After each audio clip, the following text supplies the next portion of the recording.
एक घने जंगल का नाम था कानन वन। यहाँ हर तरह के जानवर शांति से रहते थे। हिरण खुले मैदानों में कूदते फांदते, हाथी अपने झुंड के साथ नदी किनारे खेलते और तोते मधुर स्वर में गाते। पर इस शांति के बीच एक ऐसा जानवर था जिसने सबको परेशान कर रखा था। उसका नाम था भास्कर, एक चालाक और धूर्त सियार। भास्कर बचपन से ही दूसरों को धोखा देने में माहिर था। छोटे मोटे झूठ बोलकर वो जानवरों का खाना हड़प लेता। कभी कहता कि शेर ने बुलाया है, तो कभी बताता कि पास ही शिकारी आया है।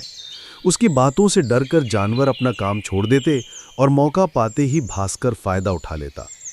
जंगल के जानवर कई बार सोचते कि उसे सबक सिखाएं, लेकिन उसकी चालाकी हर बार भारी पड़ती। वो इतना तेज दिमाग वाला था कि हर मौके पर अपने झूठ को सच साबित कर देता। धीरे धीरे सब उससे डरने लगे और उसकी बातों पर यकीन करने लगे। एक दिन भास्कर ने सोचा कि अब केवल छोटे मोटे झूठ से काम नहीं चलेगा। अगर वो और बड़ा खेल खेले तो पूरे जंगल पर राज कर सकता है। उसने अपने दिमाग में एक नई योजना बनाई, भूत की कहानी। भास्कर ने अफवाह फैलानी शुरू कर दी कि जंगल में एक डरावना भूत रहता है।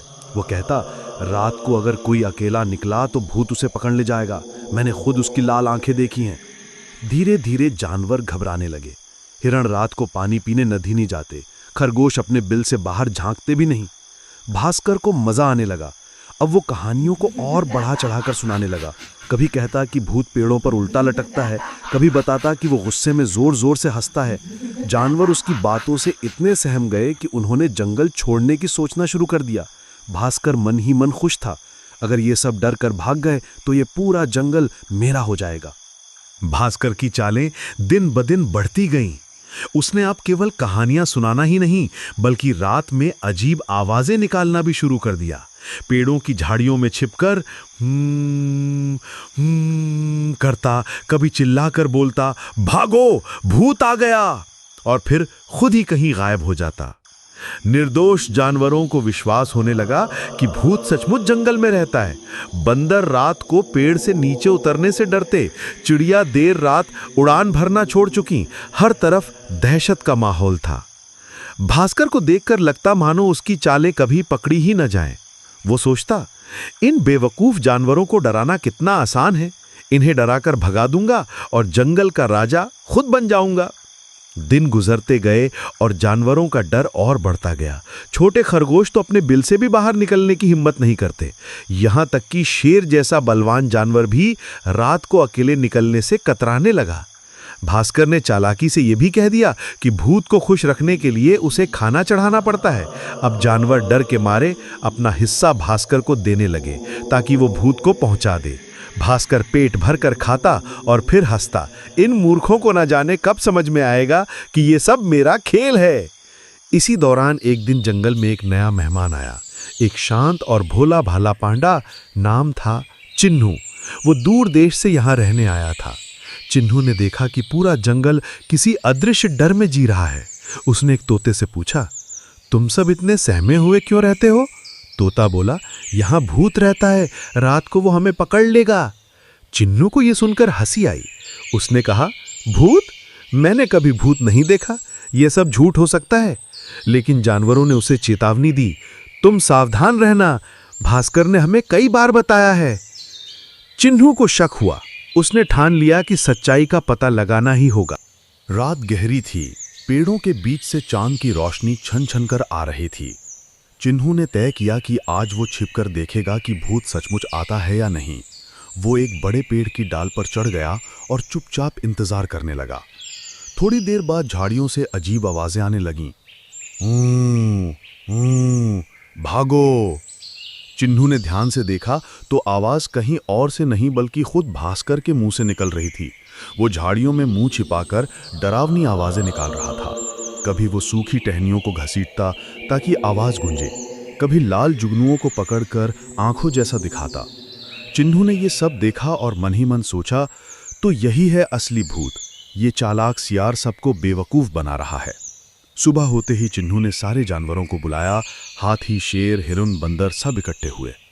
चिन्नू बोला, दोस्तों, तुम सब डर में जी रहे हो, लेकिन ये भूत असल में कोई नहीं, ये सब भास्कर की चाल है।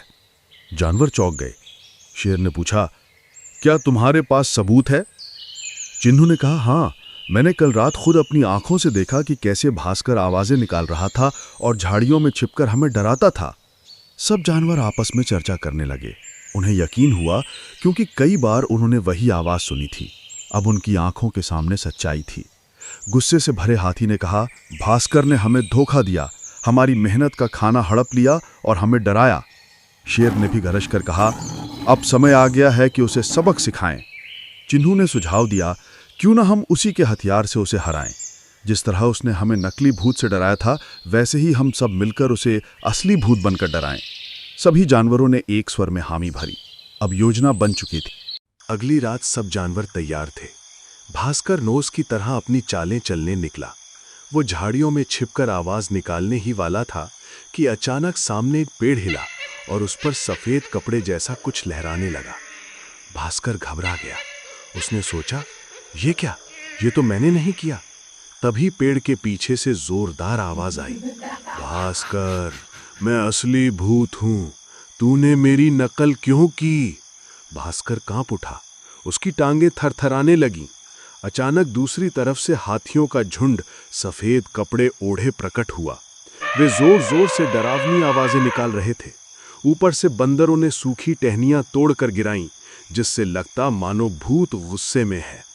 भास्कर डरकर भागने लगा, लेकिन सामने शेर सफेद राख से लिपटा खड़ा था। उसने गरज कर कहा, भास्कर, तूने हमें बहुत डराया, अब तुझे असली डर दिखाते हैं। बेचारा भास्कर चारों तरफ से घिर चुका था। वो जमीन पर गिर पड़ा और बोला, मुझे माफ कर दो, मैंने लालच और चालाकी से तुम सबको धोखा दिया। मैं वादा करता हूं, अब कभी झूठ नहीं बोलूंगा।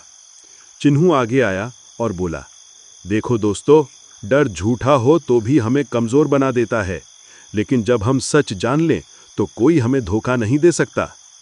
जानवरों ने भास्कर को शर्त पर माफ कर दिया कि वो अब ईमानदारी से रहेगा। भास्कर ने सिर झुकाकर सबके सामने वचन दिया। उस दिन से जंगल में फिर शांति लौट आई। सब जानवर चिन्हू पांडा के आभारी थे, जिसने उन्हें सच्चाई दिखाई और चालाक सियाई की पोल खोली। भास्कर भी सुधर गया और सबके साथ मिलकर रहने लगा। कानन वन फिर खुशहाल हो गया, जहां डर नहीं बल्कि दोस्ती और विश्वास का राज था।